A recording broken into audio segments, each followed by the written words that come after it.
What is the right age जब parents को उनके बच्चों के जो ओरल हेल्थ है उसके बारे में सीरियसली कंसिडर करना शुरू करना चाहिए? जनरली घर में माना जाता है कि अगर दांत खराब होंगे तभी जाना है डेंटिस्ट के पास, लेकिन दांत खराब होने पे ही नहीं जाना है, तभी तक आप बहुत सारी स्टेजेस क्रॉस कर चुके हो। okay. डेंटिस्ट्री में खाली दांत में खड्डा भरना और नस का इलाज करना, ये खाली उसका इम्पोर्टेंस नहीं है।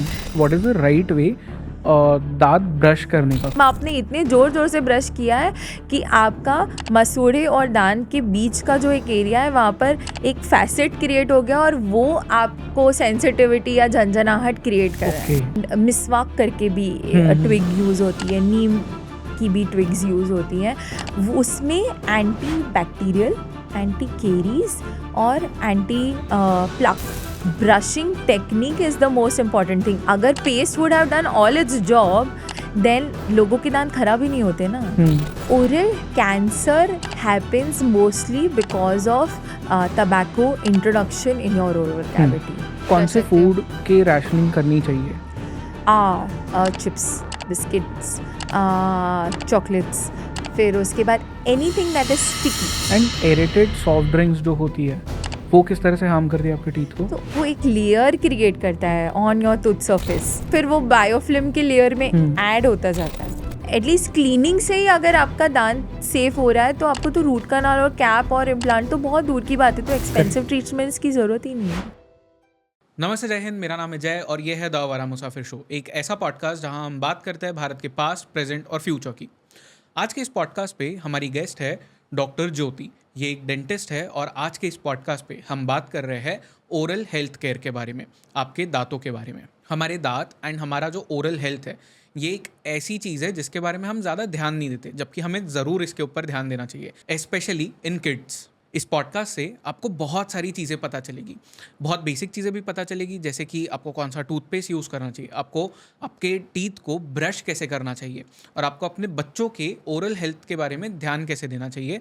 एंड बहुत एडवांस चीज़ें भी पता चलेगी कि ओरल कैंसर क्या होता है, ये कैसे होता है, और बहुत सारी ऐसी ही चीज़ें इसमें से निकल के आएगी।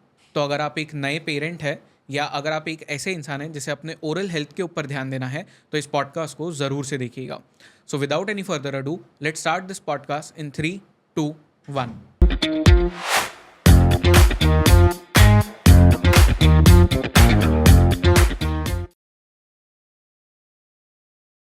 डॉक्टर ज्योति, आपका बहुत बहुत स्वागत है शो पे। इस शो पे this is the first time जब हम डेंटल हेल्थ के बारे में बात करेंगे। I think in general Indian podcasting community में भी फर्स्ट टाइम ही होगा when we will be talking about dental health, oral health जिसे हम कहते हैं, एंड उसमें भी स्पेशली अबाउट द किड्स की। एंड हम सभी ने अपने लाइफ में देखा है कि जब हम बच्चे थे वी ऑल लव चॉकलेट्स, हम सब ने चॉकलेट्स खाए एंड हम सबके दांत ख़राब हुए थे। तो काफ़ी सारे मिथ्स के बारे में भी बात करेंगे कि क्या एक्चुअली चॉकलेट से दांत ख़राब होते हैं या कोई और चीज़ होती है जो दांतों को ख़राब करती है। बहुत सारी चीज़ें जो आपसे जाननी है एंड इनफैक्ट लोगों को भी जाननी होगी।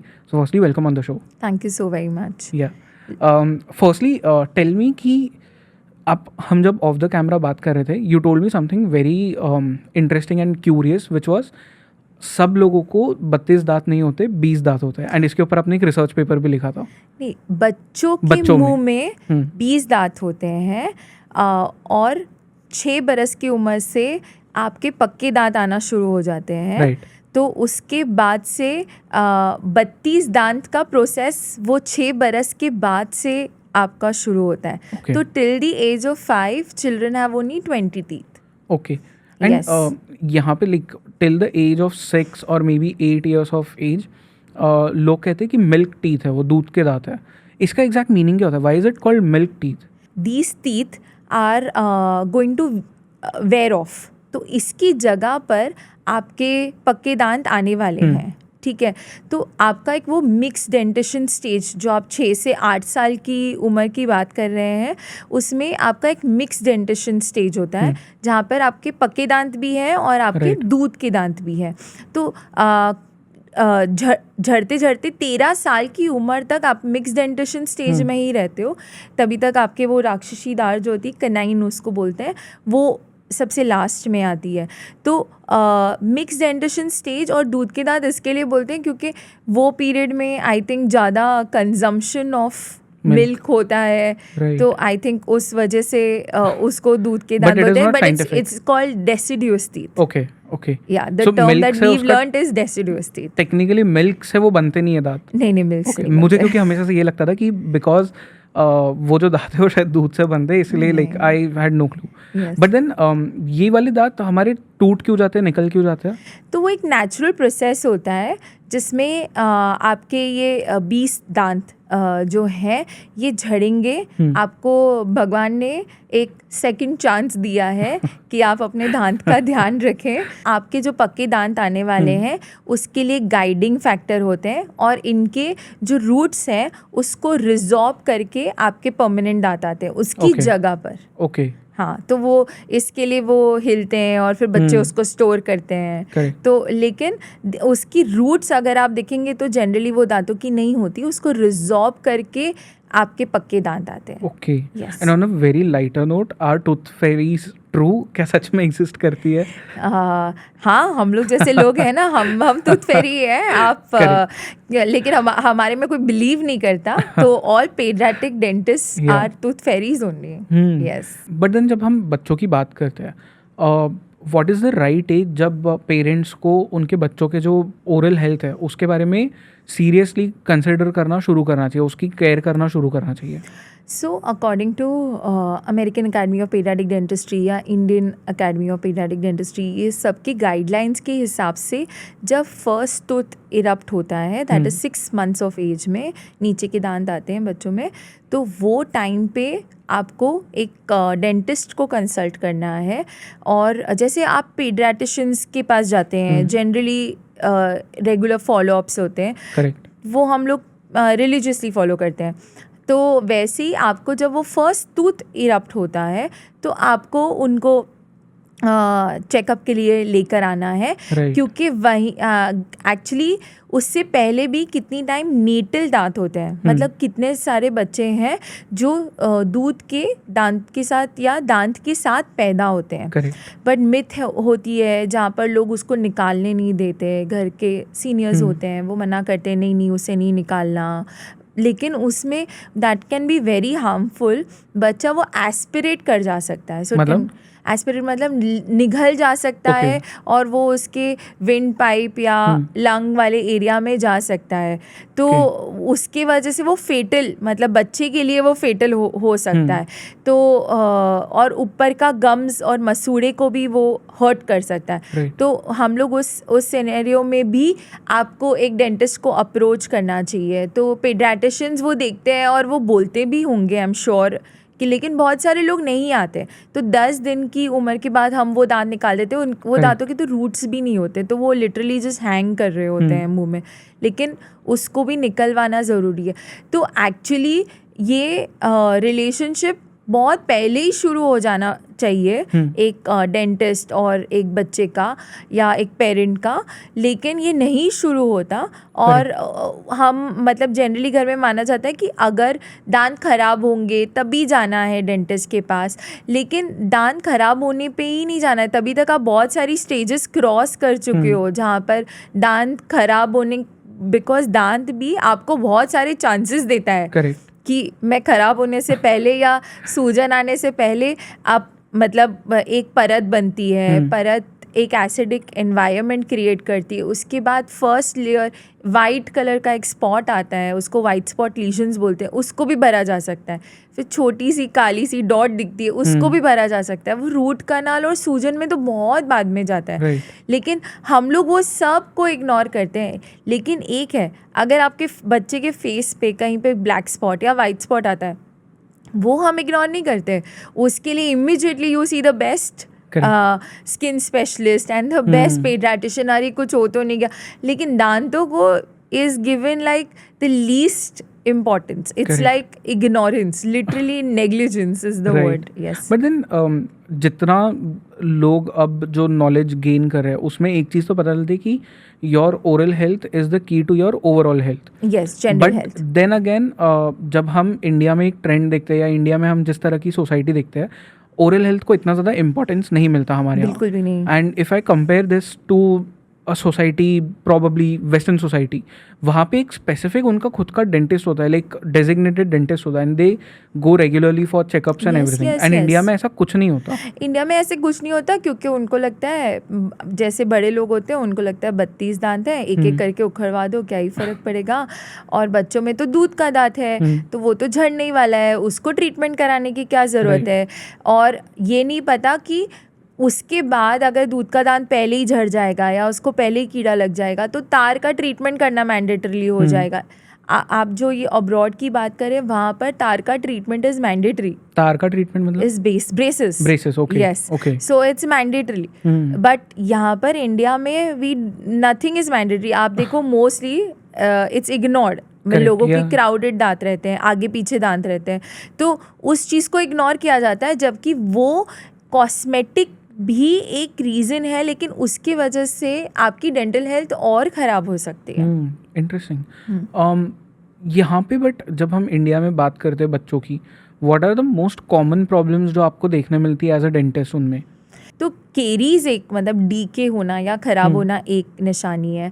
फिर मसूड़े भी सूज जाते हैं कुछ कुछ बच्चों के, क्योंकि क्या होता है खाने की परत जमा हो के वो मसूड़े के अंदर जमा हो जाती है, और उसकी वजह से इफ़ यू सी बच्चे जनरली ब्रश करेंगे और फिर ब्लीडिंग गम्स होंगे, वो होगा. फिर हैबिट्स एक चीज़ होती है, बच्चे को अंगूठे चूसने की आदत होती है. फिर जैसे नेल बाइटिंग की हैबिट होती है, टंग थ्रस्टिंग की हैबिट होती है. टंग थ्रस्टिंग इज जब आपका टंग नीचे के दांत पे रेस्ट करता है. तो ये सब चीज़ भी होती है डेंटिस्ट्री में.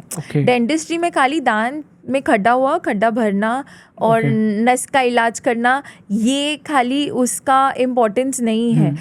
ये ओवरऑल एक चीज़ है जो जिसपे कोई कॉन्सेंट्रेट नहीं करता. आप अगर डेंटिस्ट के पास लेकर नहीं आओगे तो वो ऑब्जर्व कैसे करेगा?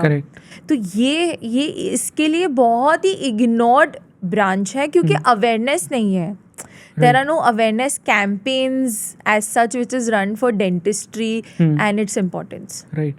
But then आपने जो ये टंग वाली चीज़ कही, वो लोअर टीथ के ऊपर रेस्ट कर रही है टंग, उसे टंग थ्रस्टिंग कहते हैं. टंग थ्रस्टिंग. इससे क्या प्रॉब्लम्स होते हैं? ओपन माउथ हो जाता है. मतलब आप देखेंगे वो बच्चों की दांत पे दांत जैसे बंद होना चाहिए वैसे बंद नहीं होता, ओपन माउथ हो जाता है. फिर क्राउडिंग जो बाहर की तरफ फैलता है दांत, मतलब फैन शेप में बाहर की तरफ फैलता है. तो ये आने वाले दांतों को ऑलरेडी कॉम्प्लिकेशन क्रिएट कर रहा है. और अगर आपके दांत सही तरीके से बंद नहीं होंगे तो मैस्टिकेशन या दांत खाना चबाने का प्रोसेस आप नेचुरल वे में जैसे होना चाहिए वो सब भी नहीं कर पाएंगे. ओके.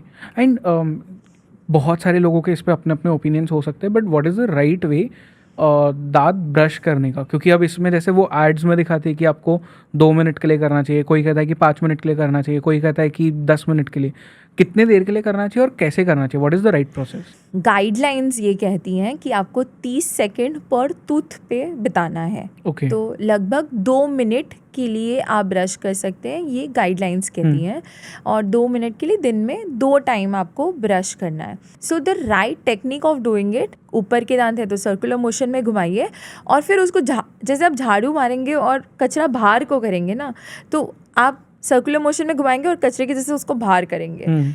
और नीचे के दांत सर्कुलर मोशन में करेंगे और झाड़ू की जैसे बाहर की तरफ पुश करेंगे. अब अगर यही आप नोटिस करो, जो हम विग्रेस ब्रशिंग करते हैं उसमें हम कचरा और अंदर धसा रहे हैं. We are not cleaning it down, it has to come out, it doesn't have to go in.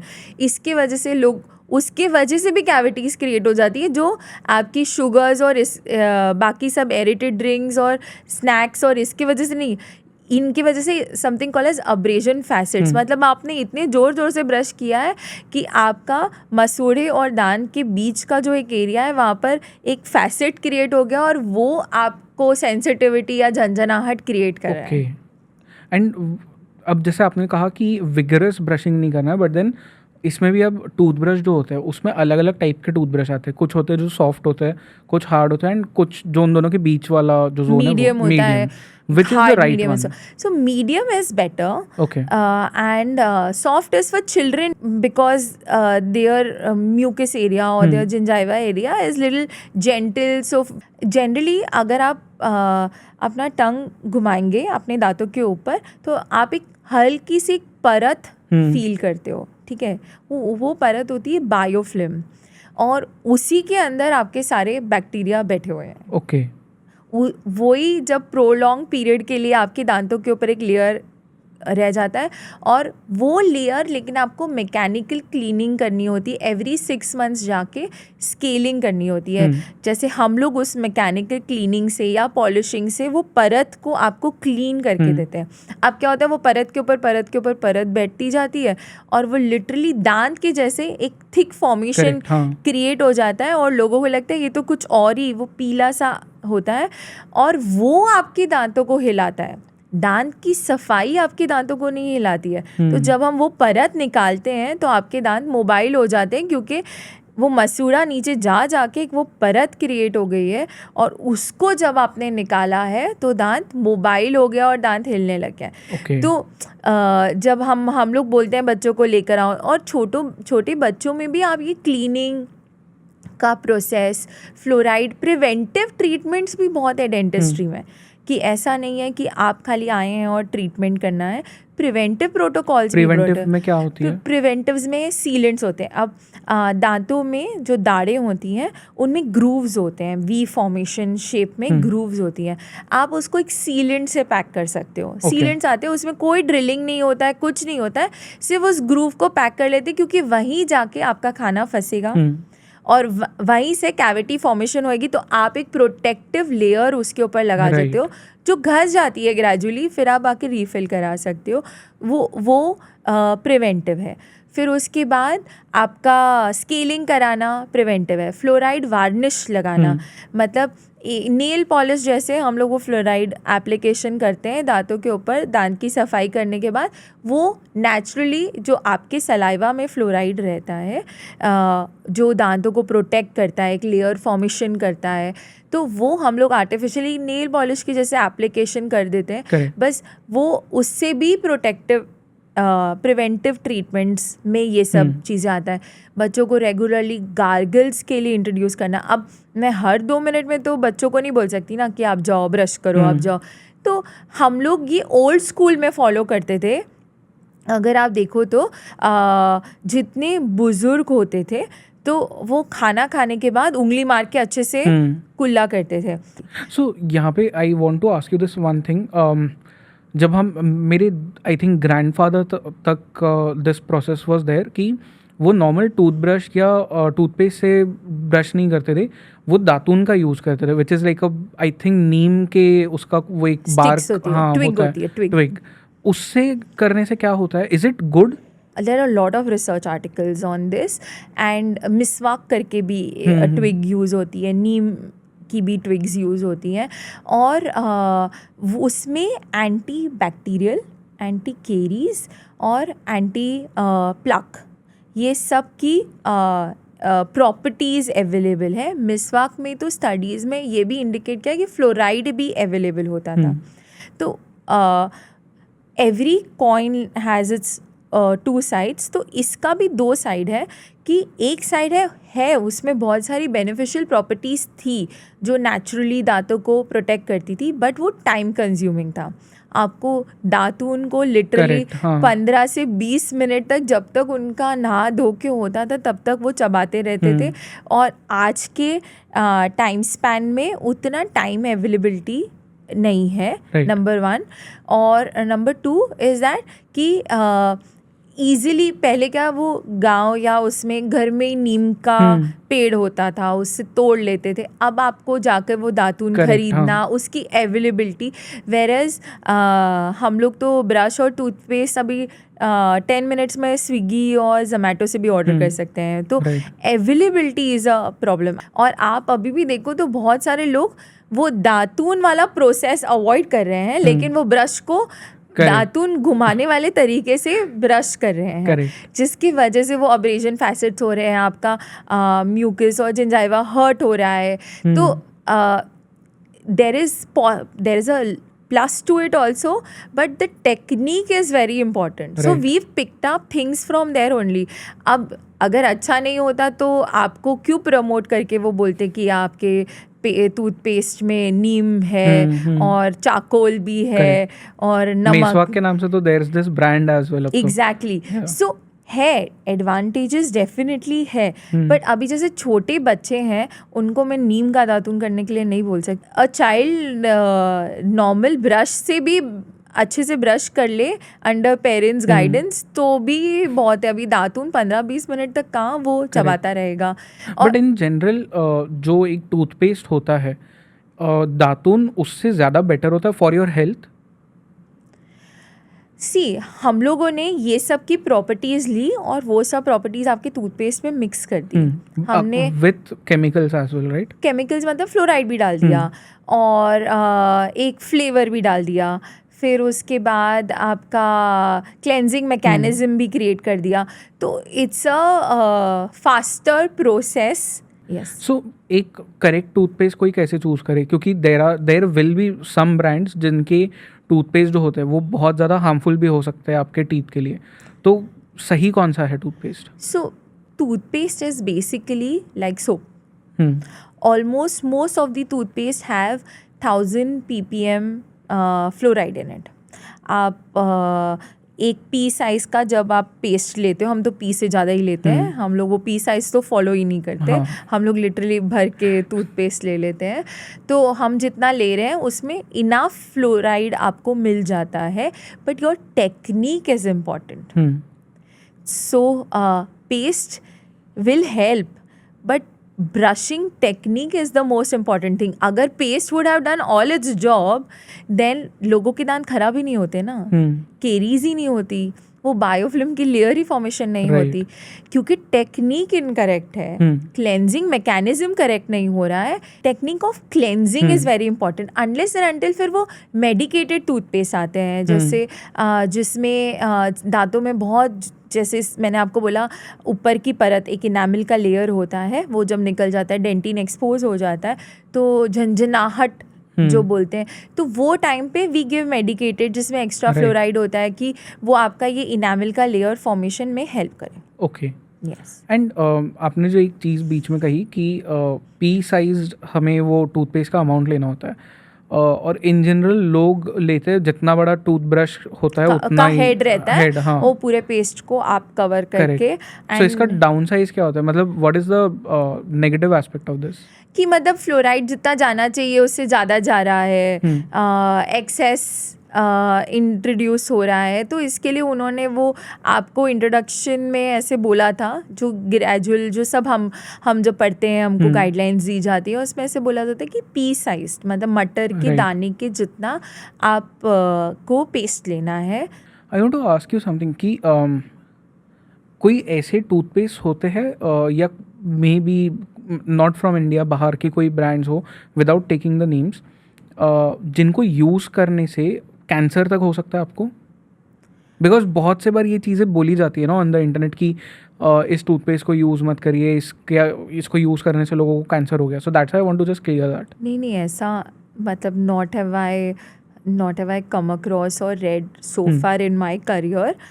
And in general अगर कोई अपने ओरल हेल्थ का ध्यान नहीं रखता है, जो सबसे बड़ा प्रॉब्लम हो सकता है उन्हें is that cancer. Oral cancer happens mostly because of tobacco introduction in your oral cavity. But Generally. उसके अलावा भी there are lot of people ना जिन्होंने कभी टबैको कंज्यूम ही नहीं किया but still they get oral cancer.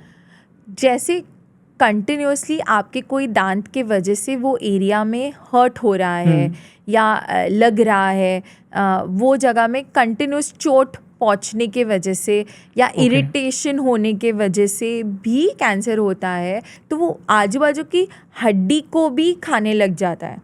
तो आई थिंक लोगों को वो एक मिसअंडरस्टैंडिंग है कि वो भी कैंसर है, लेकिन वो कैंसर नहीं है, वो पेरियापाइकल लीजन हुआ है जिसकी वजह से वो फैलता गया. मतलब आपका नस का इलाज भी आपने इग्नोर कर दिया और नस के इलाज से भी एक नीचे इन्फेक्शन क्रिएट हो गया. मतलब वो बैक्टीरिया अब दांत को खा के वो आपके नीचे के एरिया या हड्डी के एरिया में पहुंच गई और उसको खाने लगी, जिसकी वजह से पहले एक इन्फेक्शन क्रिएट होता है।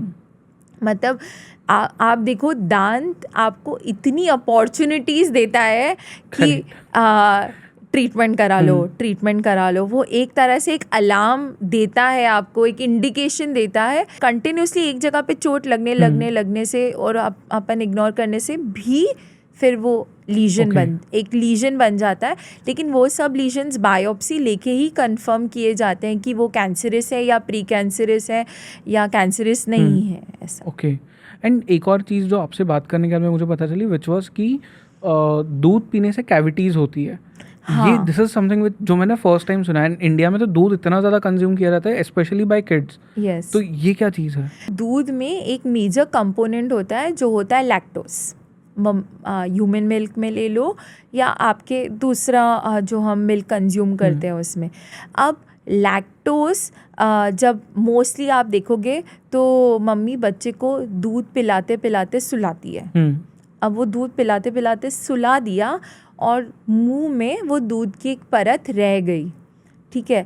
वो जो परत रह गई, आप उसमें एक बायोफिल्म क्रिएट हो गई, मतलब एक बैक्टीरिया की पूरी फैमिली। हमारे मुंह में अराउंड 700 प्रकार के बैक्टीरियाज होते हैं, ठीक है। तो वो बैक्टीरिया उसकी एक कॉलोनी बन गई और जब वापस से वो दूध का इंट्रोडक्शन हुआ, और रात में जनरली वो बोलते हैं ना कि रात को ब्रश करके सो, क्योंकि रात को कैविटीज़ हो सकती हैं। तो उसमें बेसिकली क्या होता है, आपका जो सलाइवा होता है या उसमें 99% वाटर होता है, तो वो नेचुरल स्विशिंग करता रहता है। क्योंकि हम लोग को गागल्स करने में वो प्रॉब्लम होती है, तो वो नहीं करते, तो वो नेचुरली 99% आपके गागल्स में सलाइवा में 99% वाटर होता है, तो वो स्विशिंग करता रहता है। जब रात को ये सलाइवा रिड्यूस हो जाता है मुंह में आना। अब ये बात एक तो सबसे पहले आपको वापस से गाइडलाइंस बोलती हैं कि 6 महीने के बाद बच्चे की वीनिंग कराना शुरू कर दो। वीनिंग मतलब आप दूध पूरे दिन में जितना पिलाते हो या देते हो उसको कम करना शुरू कर दो, और वाटी और चम्मच से दूध पिलाना शुरू करो। मतलब वो बोल रहे हैं कि दूसरे सॉलिड फूड्स को भी इंट्रोड्यूस करो। तो वो पूरा प्रोसेस हो रहा है, लेकिन हम लोग वो फॉलो नहीं करते हैं। 6 मंथ्स में हम दूध नहीं पिलाते, हम तो 2-2, 3-3 साल तक बच्चों को दूध पिला रहे हैं। तो रात को जब आप दूध पिला रहे हो, या तो आप एक मलमल का कपड़ा लो, उससे ओरल कैविटी को साफ़ कर लो, तो बचा हुआ दूध जो होगा वो आप उसमें से निकाल सकते हो। या तो आप उसके साथ बच्चे को बॉटल फीड दे रहे हो, तो उसके साथ आप पानी की एक बॉटल पिला दो, तो जो सलाइवा का कंपोनेंट है वो वाटर से रिप्लेस हो जाएगा, तो वो नेचुरल स्विशिंग हो जाएगी बच्चे की। And this is a very important question इस पॉडकास्ट का। सुबह उठ के ब्रश करने के बाद कुछ खाना चाहिए, उसके पहले भी खा सकते हैं? ब्रश करके इसके लिए खाना चाहिए, जैसे मैंने आपको बोला कि रात को पूरा डैमेज होता है दांत का, सलाइवा अपना फ्लो कम रहता है।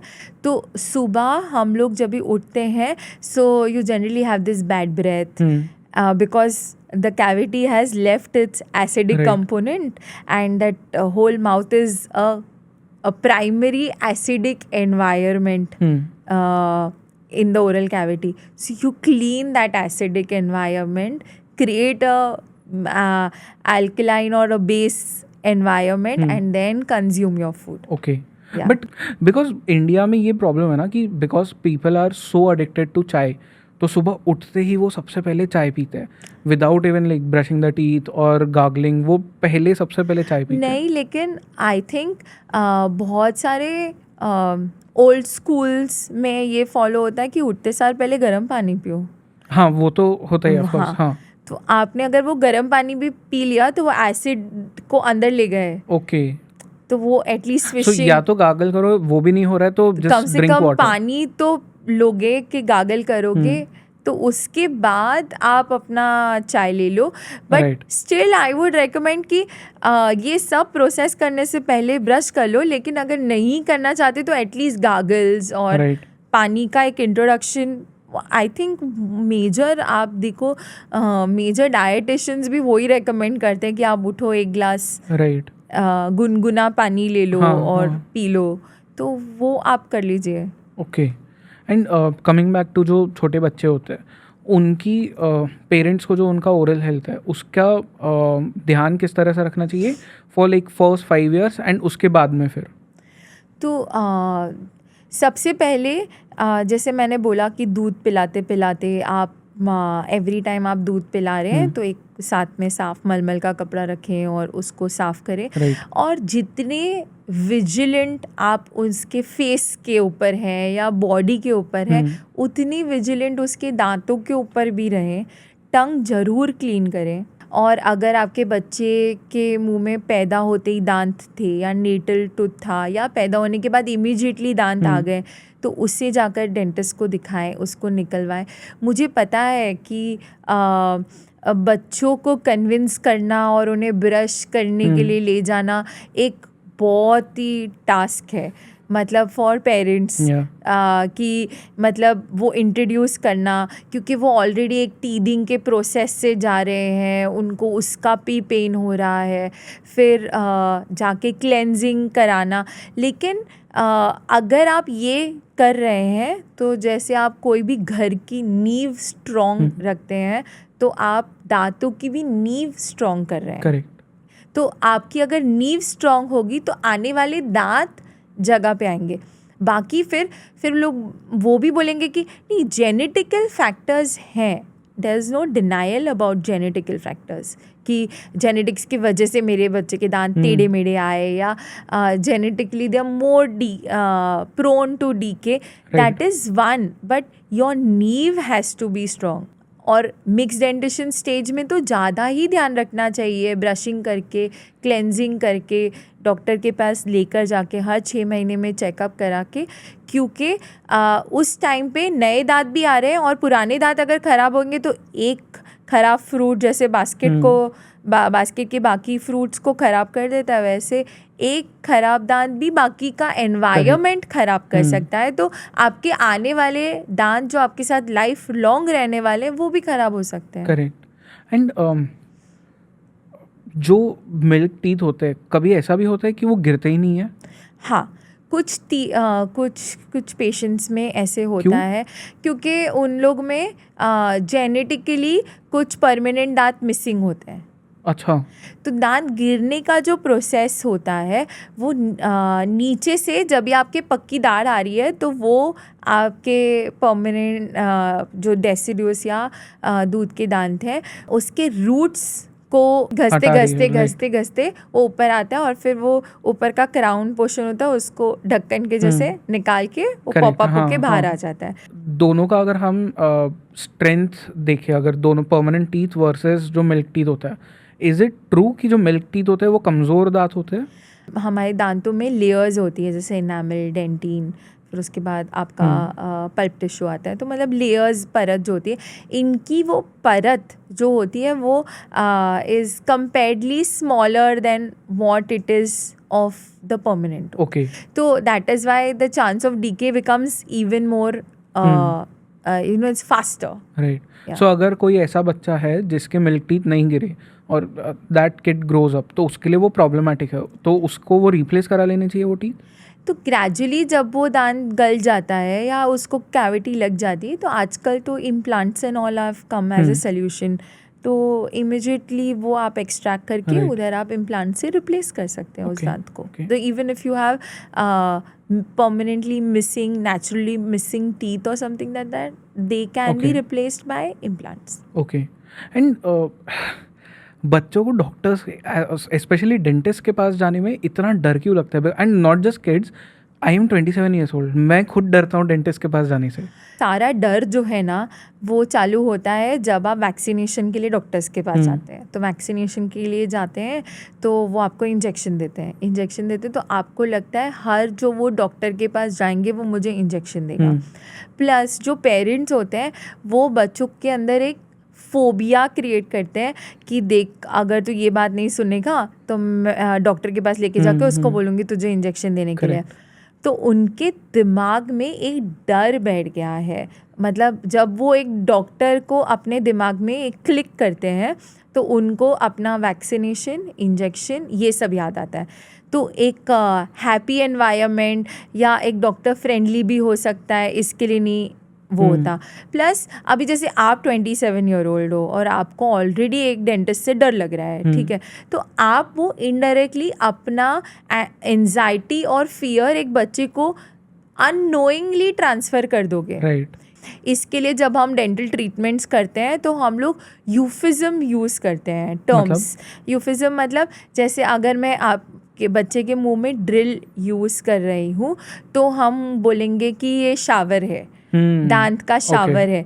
क्यों? क्योंकि अब बच्चों को नहाना, जैसे सब लोगों को पता है, पानी में खेलना, नहाना बहुत पसंद है। सो जब मैं उसको बोलूँगी अरे ये एक दांत का शावर है, तो उसके दिमाग में एक हैप्पी मेमोरी कहीं ना कहीं क्रिएट होती है। So there is nothing to be scared of as such. आप तो पोएम्स भी लिखती है ना हाँ इसके जी। ऊपर? Do you want to share some poems? या I have to read it. Sure. Yeah so I have written one small poem for braces. So it starts like this. आगे पीछे है दांत, तार लगवा लो, वरना क्राउडेड दांतों में कैसे मुस्कुराओगे, हर फोटो में दांतों को छुपाओगे, जब सीधे हो सकते हैं तो फिर क्यों है छुपाना, एक बार तो आना, फिर तो क्या है, सिर्फ मुस्कुराना, सिर्फ मुस्कुराना। इंटरेस्टिंग। सो ये आपने खुद ने लिखी है? Yes. So this is like I came up with this idea कि instead of giving telling parents that this is right, this is wrong, myths and going out there and talking, saying कि ये करो, ये मत करो, I thought maybe this is a different way where I can put my message also and create interest around that topic and they get knowledge also. Okay. And आपने hypnosis का भी mention किया था जो हम off the camera बात कर रहे थे.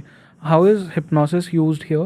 So hypnosis is a beautiful tool. I did my when I was doing my master's, I did my research on hypnosis. Does it work? Yeah, I had done a study on say 100 children and it had got published also in American. So first यहाँ पे ना hypnosis exactly वो process क्या होता है वो define करिए, because जब मैं hypnosis कहता हूँ तो मेरे खुद के दिमाग में वो TV shows में जो दिखाते हैं ना, वो चेन को, लॉकेट को ऐसा ऐसा करते हैं, that is the whole image. Yeah, so hypnosis is not that. Yeah, okay. Hypnosis is basically आप हर वो इंसान जो टेलीविजन देख रहा है और उसके साथ रो रहा है और हंस रहा है is in a state of trance. Right. Because वो एक्चुअली वो घटना जो है वो आपके साथ तो नहीं घट रही, आप एक स्टेट ऑफ हिप्नोसिस में ही हो जहाँ पर आप वो चीज़ एक्सपीरियंस कर रहे हो with in your self, like in your subconscious mind. Means इतना हाइटेंड आपका अलर्टनेस है कि आप उस चीज़ में इन्वॉल्व हो गए हो, so you are in a state of trance. सो उसमें तो आपका किसी ने वो पेंडुलम नहीं यूज़ किया या आपको ऐसे हाथ सिर पे लगा के गिरा नहीं दिया, आप नेचुरली एक रिलैक्स स्टेट में, आप वो हाइटेंड अलर्टनेस में, आप हिप्नोसिस में चले गए हो। तो इसी तरह से क्या होता है, अगर आपको याद है हम स्कूल में जनरली करते थे और ये फ्रेंड्स में भी करते थे और टीचर्स भी कराते थे, they used to ask us to close our eyes and used to feel magnet between both your palms. So that is actually a study. They are putting you in a relaxed state where you have entered your subconscious mind and you can actually feel that magnet. There is no magnet between both the palms. So इसी तरह से हम लोगों ने वो बच्चों को पहले रिलैक्स करके हम उनको वो हाइटेंड अलर्टनेस स्टेज पे ले जाते हैं और हम लोग उनके सबकॉन्शियस माइंड में एंटर करते हैं और फियर और उस पर काम करके वर्बल हिप्नोसिस से हम काम करते हैं। बट ये उन्हीं बच्चों में हो सकता है जो आपके साथ कॉन्वर्सेशन कर रहे हैं। आप मुझे बोलेंगे कि मैं 2 साल के बच्चे को हिप्नोटाइज कर रही हूँ, तो वो मैं नहीं कर रही। एक 6 साल का बच्चा है जो मुझसे कॉन्वर्स कर रहा है, उसके मन में कुछ एंजाइटीज़ और फियर है, उस पर मैं काम कर पाऊँगी, उसको मैं इंजेक्शन दे पाऊँगी, बेसिकली एनेस्थीसिया दे पाऊँगी एक स्टेट ऑफ हिप्नोसिस में काम डाउन करके। Right. And apart from this, क्योंकि हम ओरल हेल्थ की बात कर रहे हैं, हम बच्चों की भी बात कर रहे हैं, चॉकलेट्स, किस हद तक चॉकलेट्स आपके टीथ को डैमेज कर सकता है, एंड इज इट ट्रू कि चॉकलेट्स एक्चुअली आपके टीथ को डैमेज करते हैं? सो डेफिनेटली चॉकलेट में जो शुगर है वो आपके टीथ को डैमेज कर रहा है। चॉकलेट एक बहुत स्टिकी चीज़ होती है जो एक दांत के ऊपर एक परत क्रिएट कर देती है और वो काफ़ी टाइम तक नहीं जाती है। It stage in the oral cavity with sugar in it. So yes, it is harmful, but you can't take away that from a child and Right. say. Lot of parents are now introducing where they have these sugar free and snack free environment for children and things like that, but max you can do is see exposure time आप कम कर सकते हैं। अब बच्चा अगर रोज एक chocolate खा रहा है, मतलब 7 के 7 दिन वो आधा घंटा वो शुगर का एक एटमॉस्फेयर उसके मुंह में क्रिएट हो ही रहा है। करेक्ट। Along with snacking. अभी खाली वो तो ना खाएगा, फिर चिप्स का अलग टाइम होगा, फिर जूसेस का अलग टाइम होगा। Sugar, and we all know that juices are just sugar drinks. Yeah, it's absolutely sugar drinks.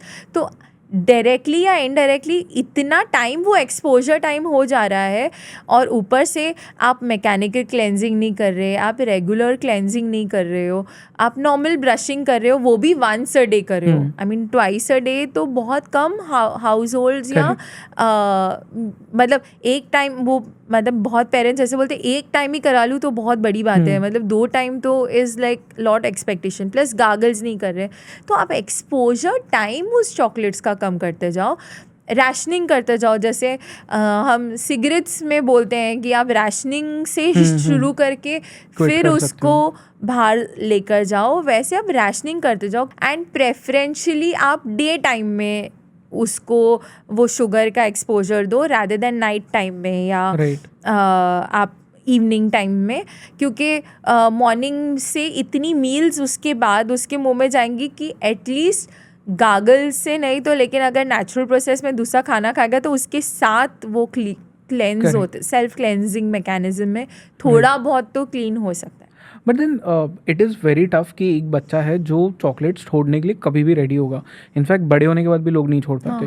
तो कितनी चॉकलेट्स एक्चुअली आपको खानी चाहिए एक वीक के अंदर? कितनी chocolates is not the point, कितने टाइम के लिए आप वो चॉकलेट खा रहे हैं। मतलब आप मे बी मेरे ये कहने से कोई बोल सकता है कि अरे ये तो बोल रही 10 चॉकलेट खाओ, डाइटरी भी होता है कुछ, और आई मीन वो आपका डाइट काउंट भी होता है, इतना कैलोरी इनटेक ये बोल रही हैं कि आप लीजिए, और वो मैं कैलोरी इनटेक के हिसाब से नहीं बोल रही। अब quantity is not what we यहाँ पे वो रेलेवेंट नहीं है, मतलब हम नहीं उसको समझते। I think exposure time is my concern. कि आप दिन में 10 चॉकलेट खा रहे हैं, लेकिन अगर आप एक ही टाइम पे बैठ के खा रहे हैं, वो हाफ एन आवर में ही खा रहे हैं, तो ठीक है। लेकिन आप हर आधे घंटे में चॉकलेट खा रहे, तो वो मेरे लिए 10 विंडोज क्रिएट हो गई हैं for sugar exposure. Okay. And बहुत सारे लोग ये भी करते हैं ना, मतलब स्पेशली पेरेंट्स ना, जो कि परेशान हो गए उनके बच्चे चॉकलेट्स तो खाने वाले हैं, वो छोड़ नहीं रहे, तो what they tell them, and this is something जो मैंने अपने फैमिली में भी देखा, एक्सटेंडेड फैमिली में, कि जो न्यू पेरेंट्स हैं वो बच्चों को चॉकलेट्स दे रहे क्योंकि वो मान ही नहीं रहे, या स्वीट्स दे रहे, बट वो खाने के बाद में उनसे वो ब्रश भी करवा रहे। तो I have this person, I don't know if I should say this और नॉट, बट उनका जो बेटा है, जितने बार वो चॉकलेट खाता है दिन में, it could be 10 times 20 times, हर बार वो चॉकलेट खाने के बाद में ब्रश कर रहा है। इसका कुछ साइड इफेक्ट भी होता है? अभी वो बच्चे को बोल रहे हैं कि आप जाके ब्रश करो, वो मॉनिटर तो नहीं कर रहे वो किस तरह से ब्रश कर रहा है, तो वो विग्रेस ब्रशिंग कर रहा है या किस तरह की, क्योंकि ऐसे पेरेंट बोलेंगे कि मैंने तो 10 टाइम उसको ब्रश कराया, लेकिन अब वो बाकी भी बहुत सारी फैक्टर्स हैं कि जिसके वजह से भी उसको कैविटीज़ हो सकती है। तो क्या वो एक्चुअली चीज़ें हो रही हैं, वो इंट्रोडक्शन हो रहा है, वो सब भी आपका, जब आप हमारे मतलब पेडियाट्रिशियंस के पास आते हो, पेडियाट्रिक, हम एक डाइटरी चार्ट बनवाते हैं उनसे कि आप एक हफ्ते में आपका बच्चा क्या कब खाता है।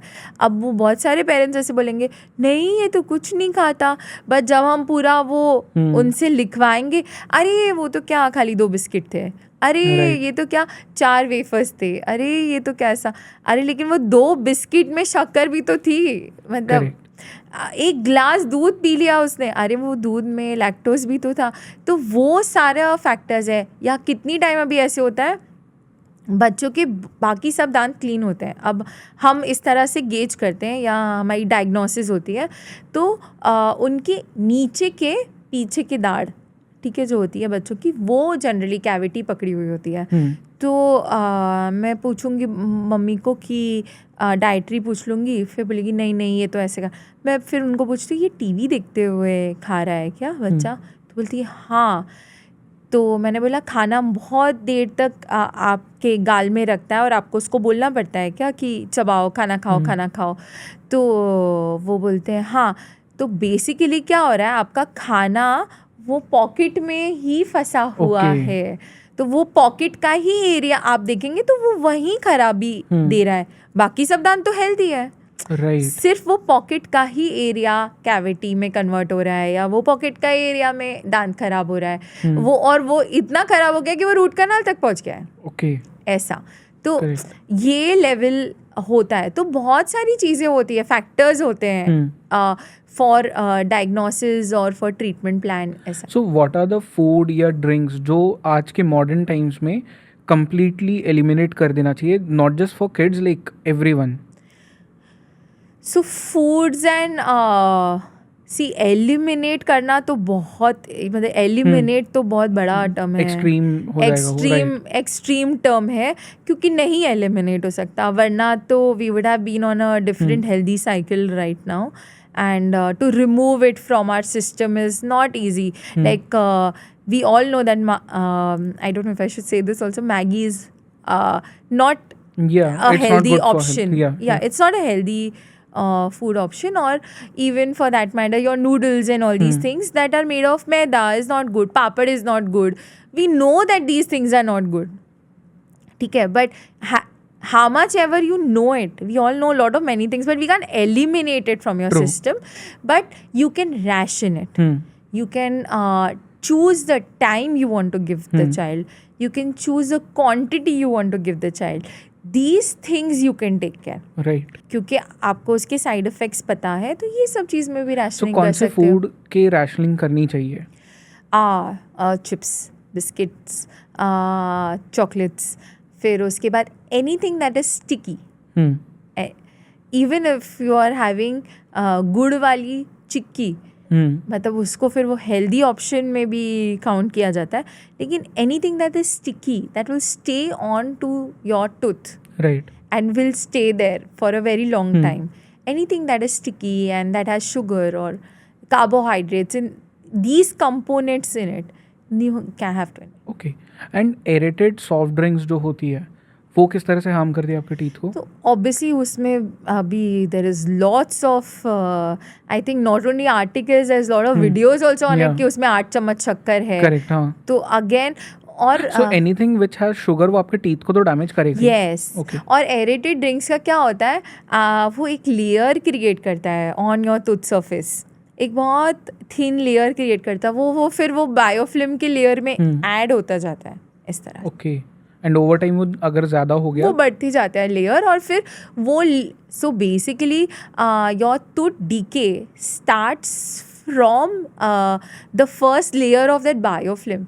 वो डीके तक जाते जाते के लिए टाइम लगता है. पहला वो प्लाक फॉर्मेशन होता है, एक बायोफिल्म होती है, वो प्लाक में कन्वर्ट होती है, प्लाक से फिर कैलकुलस में तो बहुत सारे लेयर्स हैं, तो वो लेयर को ऐड करते जाते हैं बस, क्योंकि हम वो लेयर ही नहीं निकालते. Correct. Okay. Do you want to relay that incident जिसकी आप बात कर रहे थे, दिवाली वाला जो इंसिडेंट हुआ था? हाँ, so basically it was Choti Diwali as we call it, and it was the evening time and we were all having our meals together, and suddenly I get a call from the clinic that there's a child, and a non-affording child where her father had just come down with a bag of crackers for her or something like that, and वो लोखंड की सीढ़ियाँ होती, she just went down टक करके, and there was laceration of the gums, like पूरा ये मसूड़ा जो है वो ऊपर को चला गया था, दांत पे लग गया था, and when the father walked in, he had all blood stains on the shirt, and the child was like, there's a lot of blood that is fallen and things like that. तो I think पूरा मैंने उसको within 1.5 it took me some time, but मैंने उसको पूरा उसको suture up किया, मतलब उसको टाँके दिए, वो एरिया पूरा स्वैप से क्लीन किया. और आई थिंक ऐसी सिचुएशन में मतलब उनको, क्योंकि वो इमरजेंसी नीड थी and I could do something, means with God's grace I have learned that with my education, that I could do something for someone at that moment of time, because no hospitals were available for him and things like that. So that is one moment like that has stayed back with me in my memories. Yes. Right. But what is like सबसे horrible case of oral health जो अब तक आपने देखा है आपके patients में? मतलब जहाँ पर ना वो 2-2 साल के भी बच्चे आ रहे हैं कैविटी के साथ, सामने के दांत पूरे डिकेड हैं और पेन में आ रहे हैं, गॉनिंग पेन है. मतलब ऐसे बच्चे को चेयर पे भी लेना थोड़ा डिफ़िकल्ट होता है कभी कभी. मतलब you have to force on to treatment, उनको थोड़ा सा बेहोशी वाला सिरप पिलाना पड़ता है, या वर्स सिनेरियो में जनरल एनेस्थीसिया में लेना पड़ता है अगर पूरी माउथ. तो अगर मतलब मेरा ये मानना है कि शायद जब वो पेरेंट को क्योंकि ब्रेस्ट फीडिंग के भी लेसन्स दिए जाते हैं जब आप गायनेक के पास जाते हो, तो वो टाइम पे अगर हमारे साथ इंट्रोडक्शन हो जाता और हम उनको बता सकते कि आपको बच्चों की जब मसूड़ों को भी क्लीन करना है, टंग को क्लीन करना है, और वो मोमेंट से अगर वो क्लेंजिंग चालू रखते या एक्टिविटी करते तो ये सिचुएशन नहीं आती वो 2 साल के बच्चे को to go through that trauma of getting dental treatment done, because it stays back with you. And ये जो जितने भी केसेस आपने कहे, ये जो भी इश्यूज आपने बोले, ये ईटिंग हैबिट्स की वजह से ही होता है? ओरल कैविटी में जनरली आप देखेंगे तो ये सब जैसे ब्रेस्ट फीडिंग के वजह से हो गया या बॉटल फीडिंग के वजह से हो गया, तो early childhood carries, nursing bottling carries, ये सारे एपिसोड्स होते हैं. और फिर उसके बाद वो फूड लॉजमेंट हो गया जहाँ पे टीवी देखते देखते खाना खा रहे हैं. So it's somewhere deep down there related to that only, unless and until जैसे टंग टाई हो गया या something that the child tie हो गया. मतलब सो आपकी ज़ुबान जैसे generally there is a movement happening in your tongue, तो जनरली वो नीचे चिपकी हुई रहती है, मतलब वो एक उसका फ्रीनल अटैचमेंट रहता है, वो फ्री नहीं रहता. तो इसके लिए वो बच्चे कुछ वर्ड्स तोतले बोलते हैं, तो वो that child has been born with. Okay.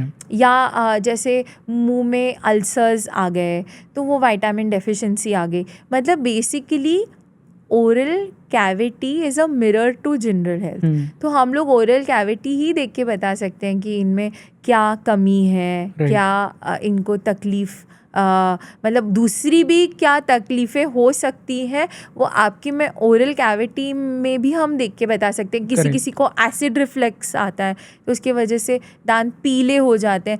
तो it's a very important place but it's ignored. Okay. And जो ऑयल पुलिंग एक चीज़ होती है which is getting very trendy these days, viral, वो सच में बेनिफिशियल होता है? So most of the articles suggest that oil pulling is helpful. And for those people जिन्हें oil pulling क्या है वो नहीं पता, उन्हें भी आप एक्सप्लेन कर दीजिए. So oil pulling is basically आप या तो तिल का तेल या तो कोकोनट वर्जिन ऑयल आप मुंह में लेते हैं 1 टेबल स्पून जितना, और उसको 15 से 20 मिनट तक स्विशिंग करते रहते हैं, बट चुल्ली नहीं करते, उसको बस ओरल कैविटी में घुमाते रहते हैं चुल्ली की तरह, लेकिन ना अंदर लेते हैं ना बाहर थूकते हैं. सिर्फ 15 मिनट लगते हैं. उसका बेसिकली पूरा एक क्या बोलते हैं saponification of that oil to happen. और बेसिकली ऐसा माना जाता है कि वो आपके नेक तक के एरिया को पूरा डिटॉक्सिफाई करता है. तो सारे the whole process of detoxification takes place and all the toxins get restored in the come together in that area. एंड उसके और वो बायोफिल्म के एरिया पे भी एंड उसमें एंटी प्लाक फॉर्मेशन जो होता है, वो एंटी प्लाक प्रॉपर्टीज़ होती हैं, वो भी होती है। Right. एंड आफ्टर 15-20 मिनट्स आप वो ऑयल को थूक देते हैं और उसके बाद यू डू योर दिनचर्या, as like your brushing, your gargles and things like that, your tongue cleansing. बस इज इट लाइक एडवाइजेबल कि वो करना चाहिए लोगों को? See, once a week is good enough. Like it's by Ayurveda stands, it is to be practiced every day, and if you have that time, you do it. Right. But if you want to experience, see, ये बोलते हैं ना कि first experience for at least 40 days कि हाँ, आप बोलोगे मैं एक ही दिन किया और अरे कुछ रिजल्ट नहीं आया, कुछ रिजल्ट नहीं आया। नहीं, आपको वो प्रैक्टिस करना है for good 40 days. I mean like major of the book says कि your habit formation takes 40 days. सो आप वो 40 डेज तक करिए, आपको खुद वो चेंजेस ओरल कैविटी में फील होंगे, आपके थ्रोट में फील होंगे। सो वो आपको खुद changes, and if you see the changes you continue with it. There is no harm trying it for 40 days. Right, okay. And जब कोई नॉर्मल इंसान है, what are like top 3 things जो उन्हें करनी चाहिए अपने ओरल हेल्थ को सही रखने के लिए? सी, टॉप 3 थिंग्स जो मैं रेकमेंड करूँगी is introduction of lot of water intake, ठीक है। Then gargles, make gargling a habit. Like जैसे पहले ओल्ड स्कूल में होता था, after every meal just swish your mouth, clean it. तो at least you start with these basics. And like if I would have started only my note by saying no, you should visit a dentist, they will say no, she's coming here for promotion of her own, कि नहीं dentist के पास जाना चाहिए.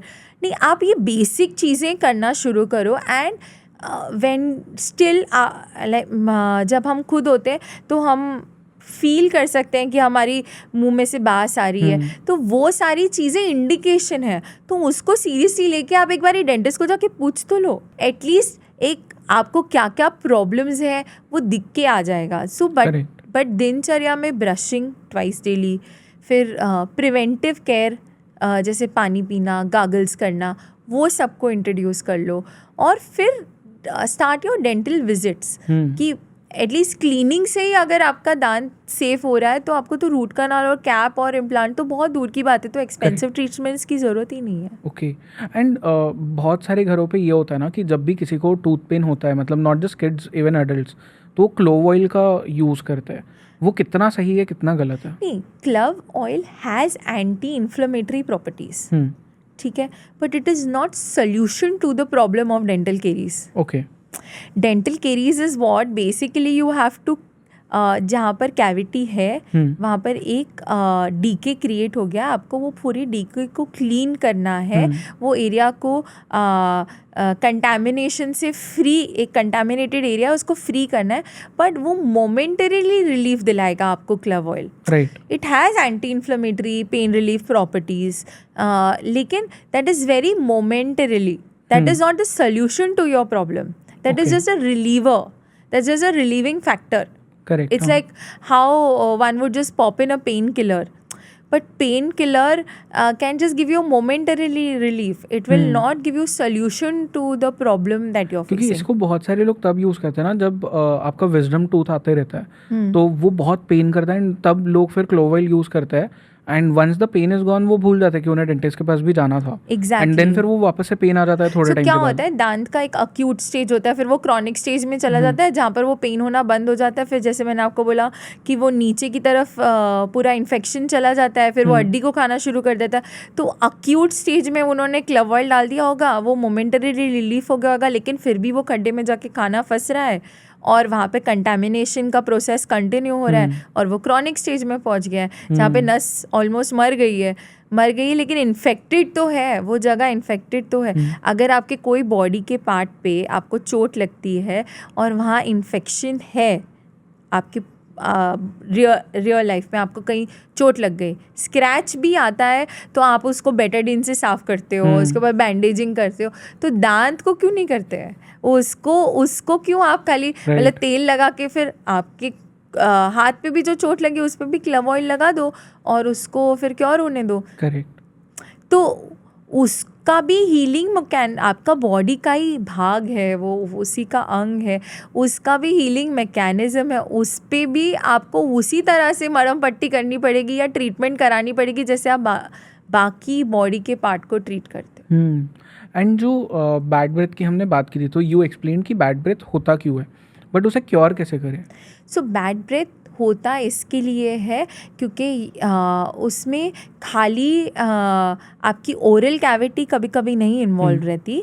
Oral cavity में अब जैसे पीछे की दांत है, आप दाढ़ की बात कर रहे हैं, क्लव ऑयल लगा रहे हैं, लेकिन वो ब्रश से भी अनरीचेबल एरिया रहता है, वहाँ हमेशा फूड लॉजमेंट रहता है। तो जो ये एसिड जो आपके खाना और बैक्टीरिया का बाय प्रोडक्ट निकल रहा है, ये उसका दुर्गंध है जो आपके ओरल कैविटी में घूम रहा है।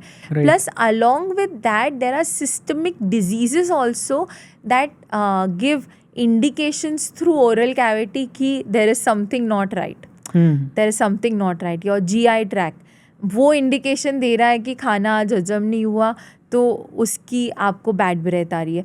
तो खाली आपको अलोंग विथ ओरल कैविटी आपका फिर कम से कम आप ओरल कैविटी को टिक मार्क मार लेंगे तो आपको पता है कि there are other things also that you need to concentrate on. तो ये सारे इंडिकेशंस भी ओरल कैविटी से आते हैं which get ignored. Bad breath है तो हम लोग क्या करेंगे, क्लोरेक्सिडिन या कोई भी माउथ वॉश से रिंस करेंगे और च्युइंगम नहीं खाना तो स्ट्रिप्स डाल लेंगे मुंह में और फिर वो होता रहेगा। प्लस वाटर इनटेक आज is very less that is there, तो वो वाटर इनटेक आपका नहीं जा रहा है, उसकी वजह से भी बैड ब्रेथ होता है। So oral cavity is a place where your happiness and gratification both are satisfied. Like when you're in a bad mood, the first thing you want to eat is food. Food to you enjoy only with taste, which is there in the oral cavity. Correct. It is not there in your stomach. Maybe your stomach is asking for food, Right. but your satisfaction of taste buds, your senses are getting satisfied by those taste buds because they lie in your oral cavity. So that whole happiness and your gratification, the feeling of full only comes through oral cavity, no? Right. And it's then again a neglected branch. But उसको cure कैसे करें? क्यों पानी पीना, उसके Okay. Systemic diseases का solution निकालना, cleansing कराना, मैकेनिकल क्लेंजिंग कराना, वाटर फ्लॉसिंग का टेक्निक यूज़ करना। Oil pulling is a very good technique where you can cure halitosis with. So मतलब हैलिटोसिस इज़ बैड ब्रेथ, तो उसको आप उससे क्योर कर सकते हो। प्लस टंग क्लेंजिंग बहुत लोग नहीं करते हैं। तो बहुत आई थिंक 99% लोग तो करते ही नहीं हाँ, तो टंग क्लेंजिंग इज़ वेरी इम्पॉर्टेंट। तो टंग क्लेंजिंग को अपने ब्रशिंग के साथ इंट्रोड्यूस करना, तो ये सारी चीज़ें करेंगे तो definitely there will be a change in your oral. And how do you clean a tongue? So there's a tongue cleaner that you get and you need to Okay. remove your tongue out and just clean it. Yeah. Yes. Okay. Apart from this, आपने बीच में एक बात कही थी कि बहुत सारे लोग आते हैं, बच्चे जो आते हैं उन्हें अल्सर्स होते हैं, and this is a common thing जो कि आई एम गेसिंग कि बहुत सारे बच्चों में होता रहेगा।